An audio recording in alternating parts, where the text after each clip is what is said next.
안녕하세요. 오늘도 사연 살롱을 찾아주셔서 감사합니다. 저는 40대 후반의 여성이에요.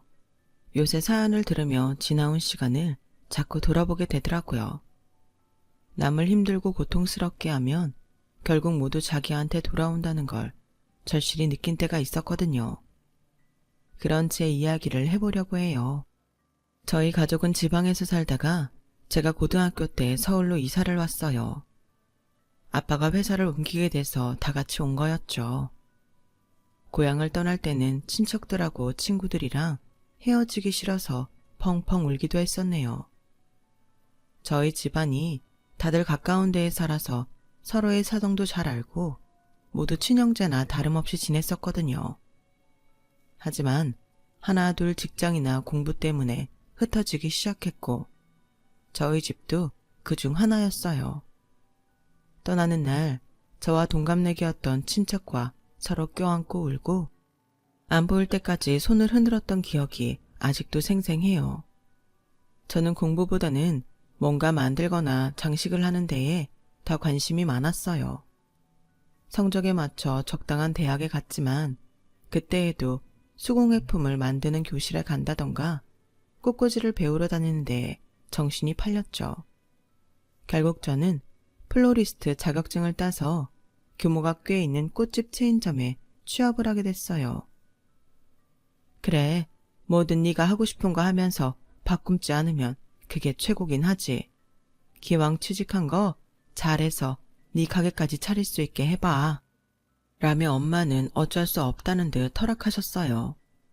대학교 때 아빠가 돌아가신 후 엄마는 제가 아빠처럼 번듯한 회사에 들어가 일하기를 바라셨거든요. 그러면 아빠도 하늘에서 기뻐하실 거라고요.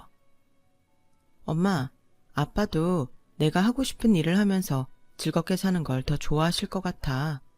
좋아하지도 않는 일 먹고 살려고 꾸역꾸역 하면 나도 힘들고 다 힘들 텐데 그걸 진짜 좋아하시겠어?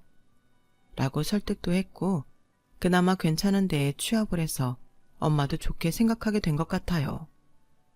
제가 있던 지점은 서울 근교에 있어서 가까운 데의 회사에서 직접 운영하는 비닐하우스도 있었어요. 거기에서 아주 비싼 장미나 한국에서는 희귀한 꽃들을 재배했어요. 그러다가 매장을 넓히면서 내부 리모델링 공사를 하게 됐고 저는 그때 남편을 처음 만나게 됐어요. 남편은 조명 설치를 위해서 왔는데 제가 보자마자 호감을 느꼈죠.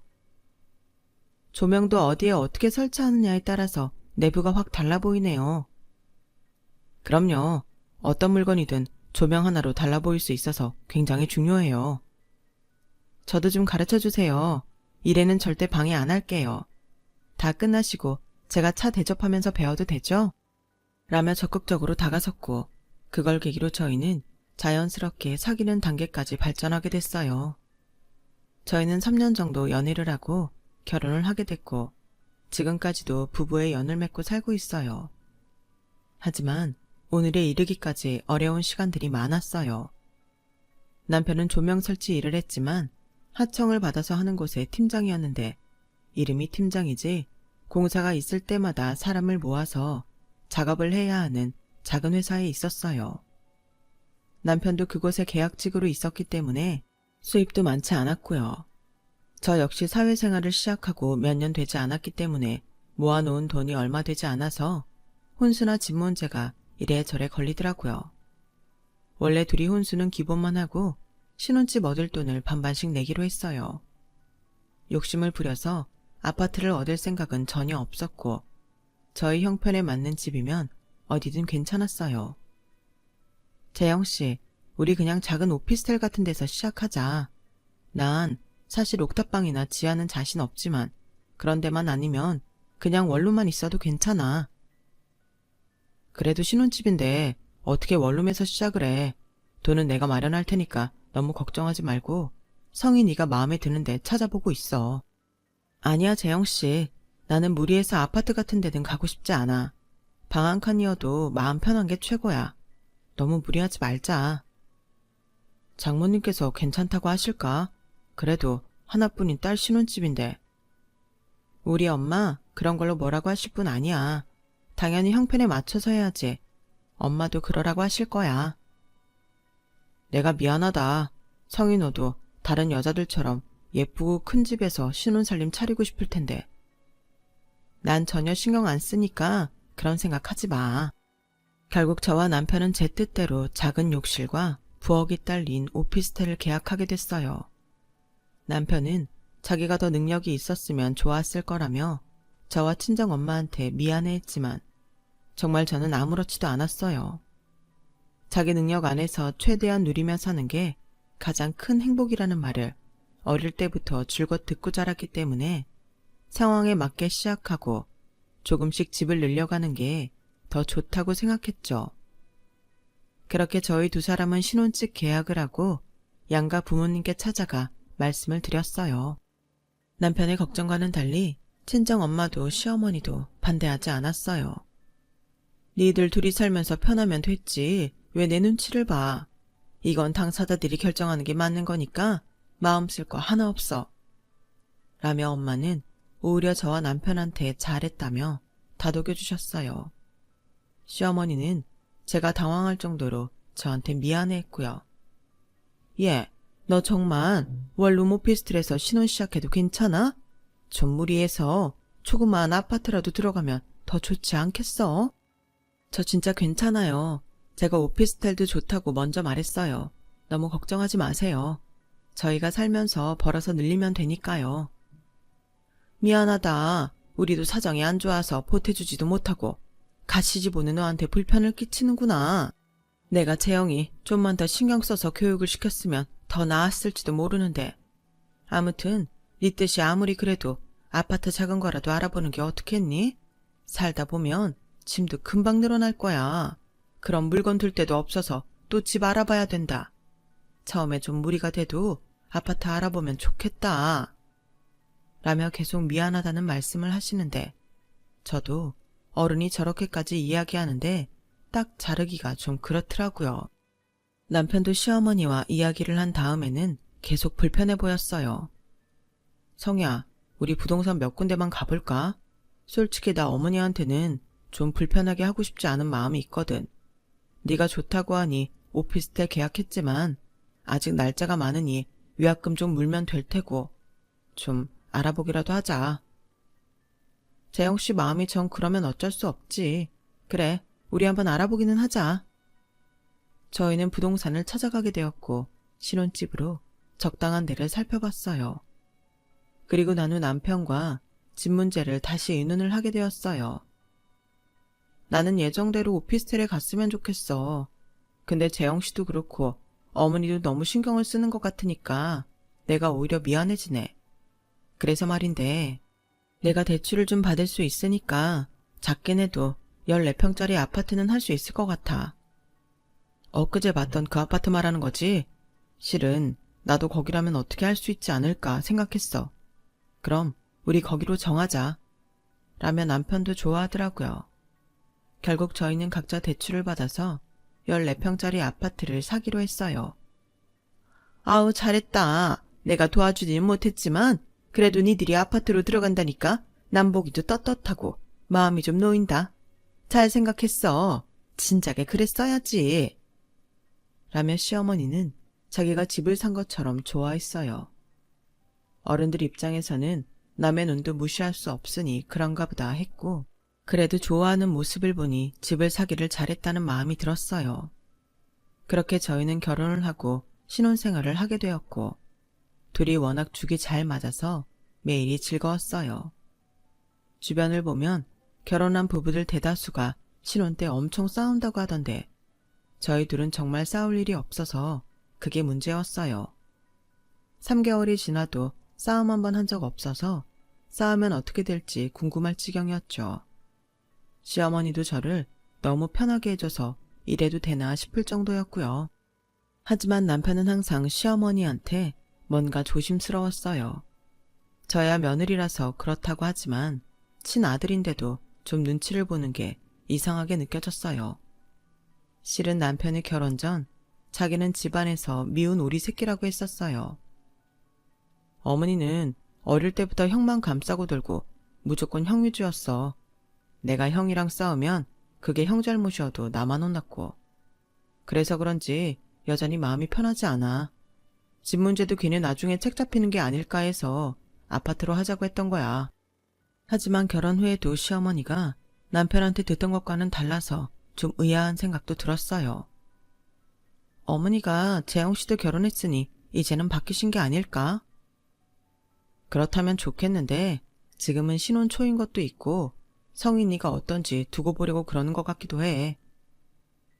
어머니는 왜 그렇게 재영 씨 형편만 드는데? 그럴 이유라도 있어? 원래 어머니가 아이를 못 낳는다고 했다가 어렵게 생겨서 그렇다는 말은 들었어. 근데 형 하나면 되는데 둘째인 내가 태어났다고 하더라고. 그래서 그런지 난 진짜 찬밥 같다는 생각도 많이 했어. 남편의 말을 듣고 마음이 착잡해지더군요. 남편 말대로 지금은 시어머니가 나를 살피는 중이고 나중에는 우리 부부를 힘들게 하면 어쩌나 하는 생각도 들었고요. 하지만 시어머니는 저한테 변함없이 잘 해주셨어요. 저한테는 항상 친절하고 예의도 잘 갖췄고요.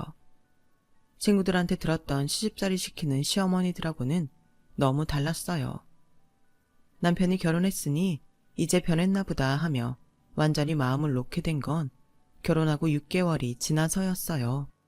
그런데 그때부터 시어머니는 본색을 드러냈어요. 이전까지는 점잖하게 굴던 아주버님도 저한테 남편한테 함부로 굴었고요. 어떻게 제가 마음을 놓자마자 기다렸다는 듯 그러는지 희한하더군요. 그제야 저는 남편이 왜 그렇게 긴장을 하며 살았는지 이해가 됐어요. 어느 날 시어머니는 제가 일하는 꽃집에 와서 꽃다발을 주문했어요. 가장 큰 사이즈로 비싼 꽃을 많이 넣은 꽃다발이었는데 사실 그런 건 미리 예약을 해야 되는 거였거든요. 그런데 무작정 와서 해내라고 강요하듯 말을 하니 당황스러웠어요. 여기에 있는 건 전부 예약이 된 꽃들이라 제가 지금 바로 뒤 농장에 꽃이 있는지 알아보고 올게요. 라며 일단 앉을 자리를 준비해서 시어머니를 안내했어요. 뭐 이 정도 규모가 되는 걸 갖고 그렇게 유세를 떨었니? 손님도 없는데 저 꽃으로 그냥 하면 되지. 뭘 그리 유난을 떨어? 내가 그냥 손님이니? 여기 직원 시어머니인데 대접이 이것밖에 안 돼. 이렇게 할 거면 사업 접는 게 낫지. 저희는 미리 주문받는 게 더 많아서 그래요. 그리고 연예인이나 특별한 행사에 가는 것들이 많아서 티는 안 나지만 잘 되고 있어요. 일단 좀 앉아서 기다려주세요. 라며 어떻게든 시어머니 입을 막으려고 하는데 근데 여기 말고 서울 강남에 있는 꽃집은 니네 친척 건물이라며 왜 거기로 안 가고 여기에 있어?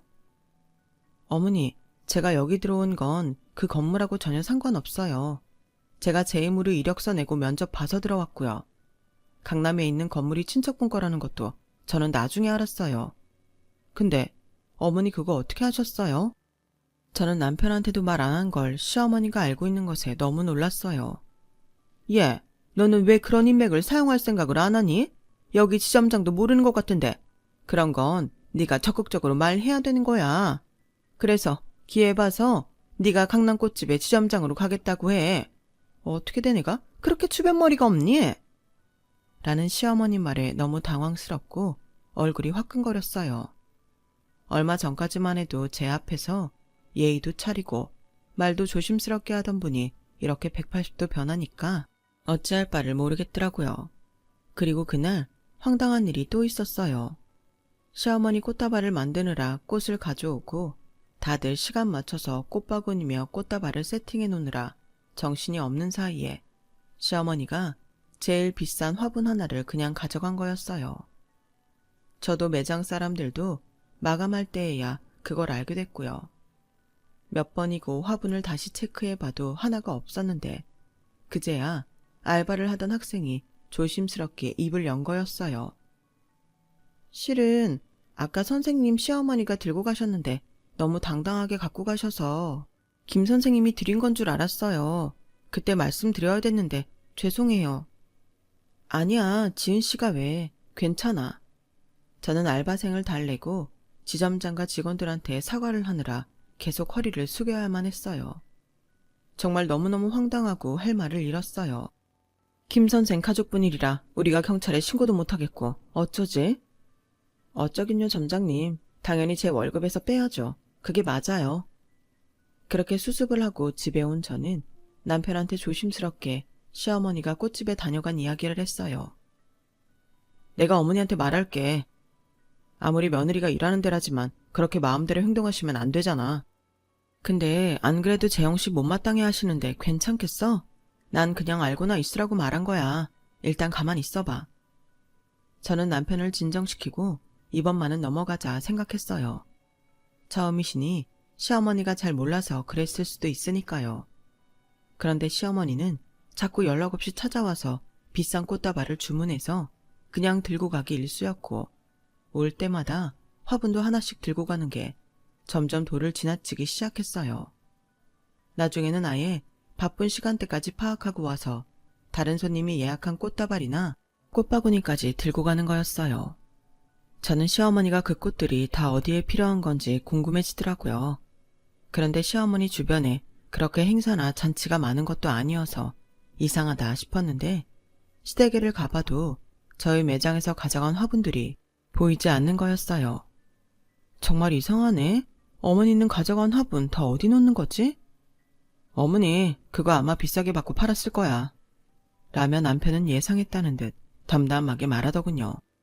그러고 보니 시댁에 가는 길에 만난 시어머니 지인이 화분이 비싼 값을 한다며 잘 키우고 있다는 말을 했던 게 떠올랐어요. 며느리 직장에서 그냥 가져간 꽃이나 화분을 주변에 비싸게 팔다니 정말 기가 차더라고요. 저는 모른 척 지나가는 것도 정도가 있다는 생각에 더는 가만히 있으면 안 되겠다 싶었어요. 그래서 시어머니가 바쁜 시간에 슬쩍 매장에 들어왔을 때 시어머니를 계속 지켜보고 있다가 화분을 집어들고 나가려고 할 때 그 앞을 막아섰어요. 어머니, 지금 이거 왜 가지고 나가시는 건데요? 전에도 여러 번 이러셨죠? 그리고 원래보다 비싸게 파셨죠? 남의 매장에 있는 걸 그것도 비싼 것만 함부로 가져가시면 어떡해요? 그동안은 모른 척 했는데 이제는 안 될 것 같아요. 제 입장도 생각을 좀 해주세요. 너 지금 날 도둑 취급하는 거냐? 하! 나 참 기가 막혀서 아우 억울해서 미치겠네. 하더니 아주버님을 부르더군요. 이봐요. 재수씨 정말 너무하네. 우리 엄마가 나이도 많고 여기 이렇게 정신없으니 계산한 줄 알고 가시려고 한 건데 그걸로 망신을 주고 말이야. 어디서 생사람을 잡아? 인영아, 내가 억울해서 못 살겠다. 시애미가 며느리 생각해서 하나라도 팔아주려고 오면 나 같으면 고마워서 이것저것 대접도 하고 지가 먼저 그냥 가져가라고 하나라도 더 들려보내겠다. 죄도 없는 사람을 이렇게 잡아놓고 쪽팔리게 이게 무슨 짓이냐. 라며 주저앉아 땅을 치며 우는데 점장님도 다른 직원들도 시어머니가 그동안 한 걸 알고 있기 때문에 다들 말이 없었죠. 아무도 자기들한테 동조해주지 않자 시어머니는 아이고 며느리가 시애미를 잡아먹네 라고 밖에까지 들리게 소리를 질렀고 아주버님은 들어오려는 손님들을 내쫓기까지 했어요. 저는 더 이상 참지 못하고 그동안 시어머니가 가져간 화분들의 꽃다발까지 기록해 놓은 장부를 가져왔어요. 보세요. 여기 증거가 다 있는데 이러시면 안 되죠. 소란을 피우실 일이 아니라 사과를 하셔야죠. 아니, 그깟 꼴랑 몇 개 가져간 걸로 기록까지 하고 이렇게 해야 되겠니 정말? 꼴랑이라뇨. 어머니는 그깟 거를 왜 올 때마다 가져가셨어요? 어머니도 비싼 거 알고 갔다가 파셨잖아요. 팔긴 누가 팔아. 내가 선물한 게 있긴 하지만 나머지는 다 잘 키우고 있는데 무슨 소리냐? 그럼 몰래 가지고 가신 건 인정하시는 거네요. 그럼 다시 돌려받아야겠으니까 오늘 매장 마감 전까지 가져오세요.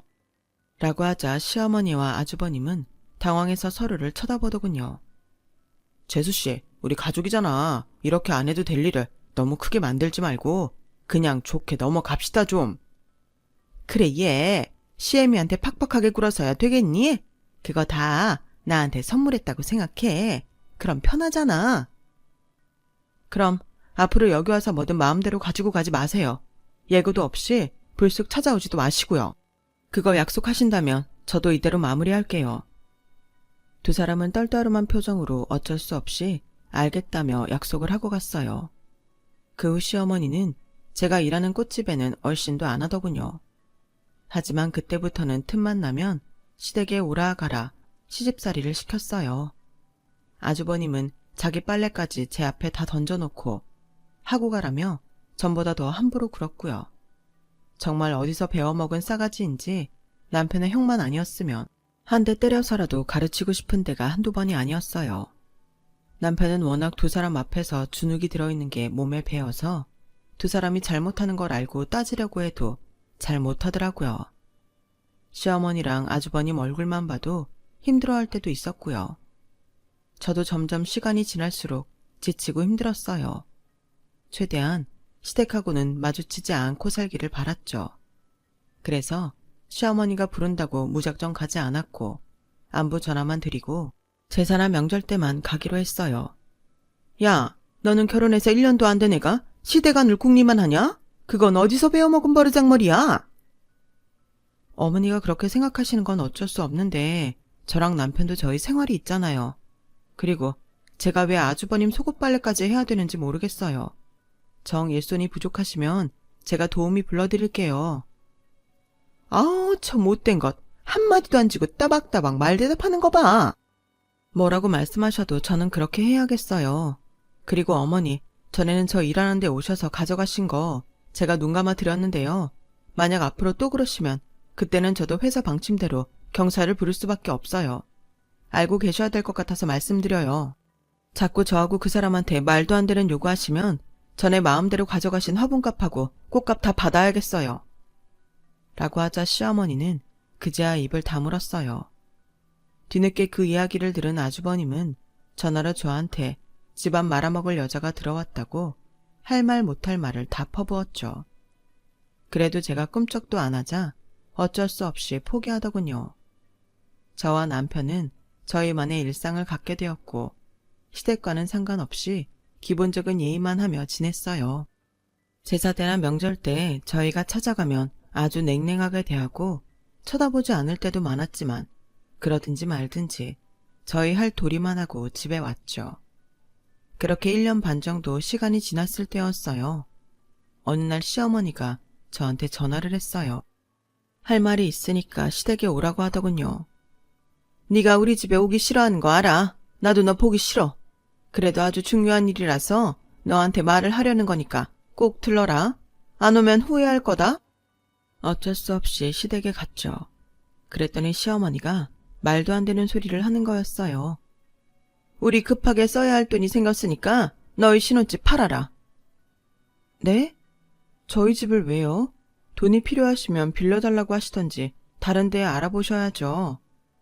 니네가 그 큰 돈이 어딨어? 나도 체면이 있는데 그런 돈을 어디서 빌려달라고 하니? 니네 집을 팔아야지. 아니요. 이유도 모르고 저희 집을 어떻게 팔아요? 재영이 형이 한의사를 만나서 결혼하게 됐는데 그럼 우리가 대충 해야겠니? 너처럼 볼 것 없는 사람이 아니잖아. 결혼 자금으로 잘 쓸 테니까 얼른 집 팔아라. 안 돼요, 어머니. 저희 그 집 사려고 대출까지 받았어요. 하여간 쪼잔한 건 재영이나 너나 부부가 아주 부창부수다. 네 형이 좋은 혼처 만나서 결혼한다는데 니들이 나서서 도와주지는 못할 망정 그깟 집도 못 내놓냐? 어머니, 그 집은 저희가 양쪽 집에 도움 하나도 안 받고 저희 힘으로 마련한 거예요. 지금도 대출 갖고 있고요. 절대 그렇게는 못해요. 그럼 재영이 형은? 한의사 집안에 모양 빠져도 된단 말이야? 니네 그랬잖아. 원룸 오피스텔도 괜찮다고. 그 집 팔고 오피스텔 들어가. 내가 알아봐 줄게. 저는 이런 황당한 이야기는 더 못 듣고 있겠어요. 라며 일어나자 시어머니는 천하에 못 베어 먹었다며 욕을 퍼붓더군요. 집에 온 남편은 그 이야기를 듣더니 허탈하게 웃더라고요. 어쩐지 왜 그렇게 우리한테 아파트를 사라고 하나 했다. 나는 또 어머니가 남한테 체면 안 설까봐 그러나 했는데 내가 순진했네. 형, 그 여자랑 꽤 오래 만났어. 이렇게 결혼할 때 내놓으라고 하려고 아파트 사라고 했던 거야. 설마 아무리 어머님이랑 아주버님이 이상하대도 그럴까? 근데 정말 그런 거야? 저는 못 믿겠어서 몇 번이고 확인했지만 남편은 그게 맞다고 했어요. 하긴 그동안 시어머니와 아주버님이 했던 행동을 생각해보면 그러고도 남을 사람들이긴 했어요. 저희가 거절을 하자 시어머니는 노발대발하면서 난리를 쳤어요. 네가 며느리답게 한 게 뭐냐? 이런 거라도 해야지. 내 말 안 들으면 가만히 안 둘 테니까 그런 줄 알아. 무슨 말씀을 하셔도 저희 집은 안 돼요. 결혼 자금은 어머니랑 아주버님이 알아서 해결하세요. 매일 그렇게 말싸움을 하다 보니 아주버님 상견례 날이 되었어요. 저와 남편은 상견례에 갈지 말지 고민이 됐어요. 성희야, 우리 형 상견례에 가지 말까? 내가 뭐라고 할 일은 아닌 것 같은데 그래도 가족이라고는 우리밖에 없는데 자리 채운다는 마음으로 가. 그렇게 좋은 마음으로 상견례 자리에 나갔지만 저희는 1시간이나 먼저 불려나가 계속 집을 내놓으라는 말을 들어야 했어요. 어머니, 저희 의사는 충분히 전한 것 같은데 그만하세요. 니네는 동생이라는 게 형한테 그것도 못해주니? 이것들이 정말 안 되겠다. 상견례 끝나면 나랑 같이 부동산 가서 집 내놓자. 어머니, 제발 그만하세요. 자꾸 이러시면 저희 지금 돌아갈 거예요. 재수 씨는 볼 때마다 싸가지가 더 없어지네요. 가족끼리 집 좀 팔아서 도와주는 게 뭐 그렇게 어려워요. 솔직히 재영이 제 결혼하고 이상해졌어. 저렇게 엄마랑 내 말 거역하는 애가 아니었다고. 그리고 상견례 참석하는 걸 갖고 협박을 해? 진짜 안 되겠네. 무슨 말씀을 하셔도 저희는 집 못 팔아요. 그 집은 저희 힘으로 샀고 지금까지 대출 갚고 있는 전적으로 모든 권리가 우리한테 있는 집이에요. 그러니까 결혼 자금은 다른 데에서 구하세요. 저희는 한 번 더 단호하게 거절했어요. 두 사람은 저와 남편한테 후레자식이다, 패륜이다 난리를 치는데 마침 엄마한테서 전화가 와서 밖으로 나왔어요. 너 혹시 지금 땡땡 한정식에 있니? 엄마가 그걸 어떻게 알았어? 어떻게 알긴. 너 어릴 때 영호 삼촌 기억해? 그럼 기억하지. 영호 삼촌은 사실 엄마와 육촌 사이였지만 다들 한 식구처럼 지내서 외삼촌들이나 마찬가지였어요. 영호 삼촌이 너 여기 있다고 전화했더라. 영호 삼촌이? 어떻게? 하는데 누가 저를 툭툭 치는 거였어요. 보니까 영호 삼촌과 삼촌 가족들이 있는 거 아니겠어요? 아니, 이게 어떻게 된 거야? 어떻게 된 거긴 상견례 왔다가 시끄러워서 보니까 너무 보고 싶은 성의가 딱 있어서 우리야말로 놀랐지. 라며 저와 동갑내기인 삼촌딸 민정이가 제 손을 잡았어요. 그 어릴 때 제가 사후를 떠나며 헤어지기 싫어서 울었던 바로 그 동갑내기 친척이 민정이었어요. 그럼 우리 들어가서 상황 정리할까? 라는 외삼촌 말에 나는 무슨 소리인가 했죠. 그런데 외삼촌 가족이 바로 저희가 예약한 개인실로 바로 들어가는 게 아니겠어요? 외삼촌과 민정이를 본 시어머니와 아주버님은 표정을 싹 바꾸고는 상냥하게 맞이했어요. 어머, 생각보다 빨리 오셨네요. 저희가 먼저 다 준비하고 있으려고 했는데요. 라며 시어머니가 입에 발린 말을 하더군요. 그러게요. 저희가 빨리 오길 잘했지 뭡니까? 안 그러면 우리 성희가 이렇게 시달리고 있을지 몰랐을 테니까요. 라는 영호 삼촌 말에 남편도 시어머니도 아주버님도 어안이 벙벙한 표정으로 저를 보았어요. 성희가 우리와 가까운 친척은 아니지만 그래도 어릴 때 같은 동네에 살면서 친형제 이상으로 사이가 좋았거든요. 우리 민정이하고는 죽고 못 사는 사이였고요. 근데 제가 들어보니 우리 성희 집을 팔아서 결혼 자금을 쓰겠다고 그러시는 것 같더군요. 제가 언제 그렇게 해달라고 했습니까? 라고 영호 삼촌이 점잖지만 칼같은 말투로 말하자 시어머니와 아주버님은 안절부절하며 어쩔 줄 모르더군요. 아, 그게 엄마가 제가 너무 혼수를 못해갈까봐 걱정이 돼서 그러신 거지 별 뜻이 있던 건 아니었어요. 재수씨, 말 좀 해봐요. 아니요. 결혼 얘기 나왔을 때부터 지금까지 계속 우리 아파트 팔아서 돈 내놓으라고 괴롭혔잖아요. 저희 결혼할 때는 한 분도 안 보태놓고 아주버님 결혼에만 이러는 건 아니라고 생각해요. 라고 하자 이번에는 민정이가 민정씨, 오늘 내가 나온 건 사실 이 결혼 안 하겠다는 말 확실히 전하려던 거였어. 민영씨 원래 만나던 여자 있었다면서? 근데 6개월 전에 나 만나고 그 여자 찾다며. 그동안 민영씨 그 여자 돈으로 다 먹고 살았다던데. 그 여자가 얘기해주더라고. 민영씨가 하도 결혼하자고 해서 결정했다가 그 여자 말 듣고 가족들이랑 상의했어. 지금 여기서 깨끗이 물러나면 우리도 이대로 끝낼게. 안 그러고 계속 버티면 그 여자도 부르고 우리 성이 괴롭힌 것까지 전부 꼬치꼬치해서 망신 줄 테니까 그런 줄 알아. 그러자 시어머니는 상황이 심각한 걸 깨닫고 저를 붙잡더군요. 예, 아가, 네가 말씀 좀 잘 들어봐. 그런 게 아니라고. 우리도 꼭 니네 집을 팔아달라는 건 아니었어. 아니요, 어머니. 지금껏 이 사람한테 했던 것도 그렇고 저 결혼하고 돌변해서 힘들게 했던 게 있는데 무슨 말을 잘해요. 게다가 민정이 하인사라니까 다른 여자 차고 민정이랑 결혼하려고 했던 거잖아요. 아주버님이어도 그런 건 저도 못 참아요. 저는 재영 씨가 아주버님 사귀는 여자 있다고 해서 그 사람이랑 결혼하는 줄 알았어요. 제가 한 말로 상황은 완전히 정리가 됐고 시어머니와 아주버님은 얼이 빠진 표정으로 집으로 돌아갔어요. 영호 삼촌, 삼촌이 이 자리에 오다니 어떻게 이런 일이 있죠? 아니면 저희 결국에는 집 팔았을지도 몰라요. 라고 하자 영호 삼촌은 이게 다 성이 네가 어릴 때부터 의리 있고 남한테 잘해서 다 돌아온 거야. 네가 중학생 때 성이 다리 다친 거 고치라고 미술대회 상금으로 받은 20만 원 다 털어서 우리 갖다 줬잖아. 그래, 우리는 그거 절대 잊지 못해. 이렇게 성이 너랑 만난 거 앞으로 너한테 갖고 살라는 하늘의 뜻인 것 같아. 라며 민정이도 저를 얼싸안고 좋아했어요. 저는 엄마에게 전화를 했고 아주버님의 상견례 자리는 저희 가족과 영호 삼촌의 재회의 자리로 바뀌었어요. 영호 삼촌과 많은 이야기를 나눈 남편은 눈빛부터 달라졌어요. 뭔가 자신감이 생긴 것 같더라고요. 이렇게 멋진 어르신과 이야기를 할 수 있어서 영광입니다. 자네가 그동안 힘들게 살았으니 앞으로 좋은 일만 있을 거야. 라며 영호 삼촌은 남편을 격려했고 남편은 마치 아버지가 생긴 것 같다며 밤새 잠도 못 자고 좋아했어요. 그리고 며칠 후 영호 삼촌과 민정이가 저희 부부를 불렀어요. 평범한 식사 자리인 줄 알고 나갔던 저희는 뜻밖의 이야기를 듣게 됐어요. 민정이랑 이야기를 해봤는데 말이야. 우리가 니네 집 대출금을 다 갚아주기로 했다. 아니에요. 괜찮습니다. 저희 힘으로 할 수 있어요. 마음만 감사하게 받겠습니다. 라며 남편은 어쩔 줄 몰라 했고 저도 괜찮다고 손사래를 쳤어요. 성희야, 그렇게 하게 해줘.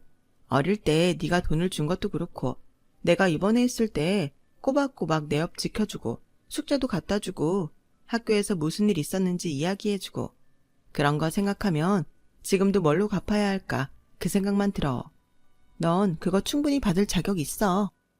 그래, 우리 딸 그때 그 20만 원 없었으면 바로 수술하러 못 들어갔을 거야.